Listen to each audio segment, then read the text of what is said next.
Welcome to solverfy.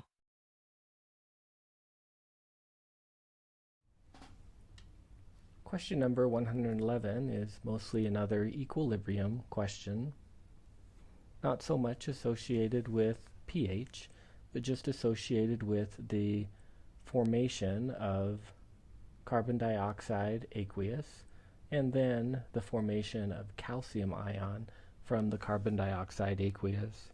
These two chemical equilibria are given in your textbook, so you can look them up on page 853. The first one is carbon dioxide gaseous going to carbon dioxide aqueous with a equilibrium constant equal to 3.1 times 10 to the negative 2. And although it may not have been introduced to you this way, the ratio is not a ratio of concentrations or a ratio of pressures. It's each with their appropriate unit. So the concentration aqueous is molar, and then the amount of the gas is pressure. Then our second reaction is calcium carbonate with a formed carbon dioxide aqueous reacting with water, making calcium ion and 2 bicarbonate ions. And the K value for this is given to us as 1 times 10 to the negative 12, and that'll be equal to the concentrations of the products divided by the concentration of the reactants, but this is a solid, so it's excluded, and this is a liquid, so it's excluded. The partial pressure then of CO2 is simply going to be equal to the fraction that is provided in the problem.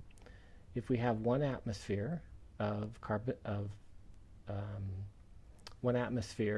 air, then because the fraction of that air that is carbon dioxide is 4 times 10 to the negative 4, then we would have 4 times 10 to the negative 4 as a partial pressure of carbon dioxide in that 1 atmosphere of total pressure of air.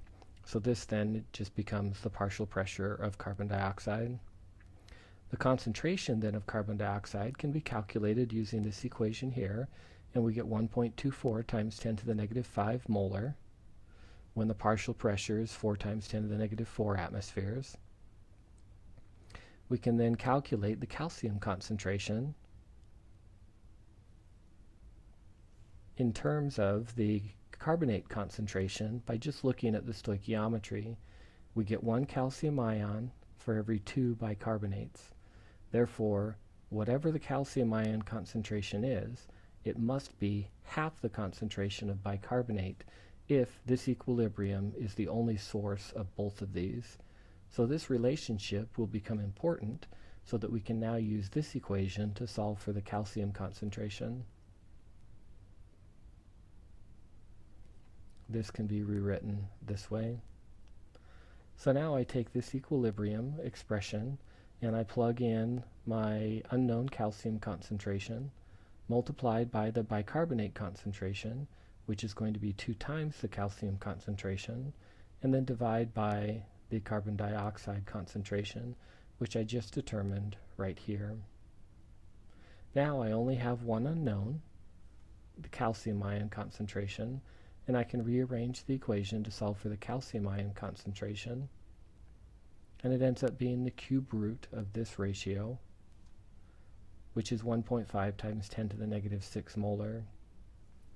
It then wants us to do the same thing, assuming that the carbon dioxide concentration is twice that of what it was right here. So if we double this and recalculate this,